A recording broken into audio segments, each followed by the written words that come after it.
చేయగలరానంటే మనం ఆరాధిస్తున్న దేవుడు ఖచ్చితంగా ఆయన కోరుకుంటున్నాడు, నువ్వు నాతో సహవాసం కలిగి ఉంటే, ఫ్రెండ్షిప్ చేస్తే నేను ఘనముగా ఆశీర్వదిస్తా, పేతురును ఆశీర్వదించినట్లుగా.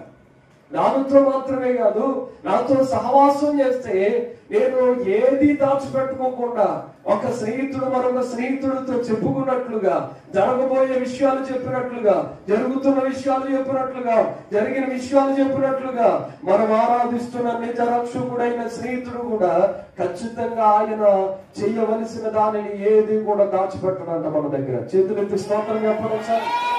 హల్లెలూయా, హల్లెలూయా. కాబట్టి అబ్రహాముతో ఏం దాచుకోవాలి దేవుడు?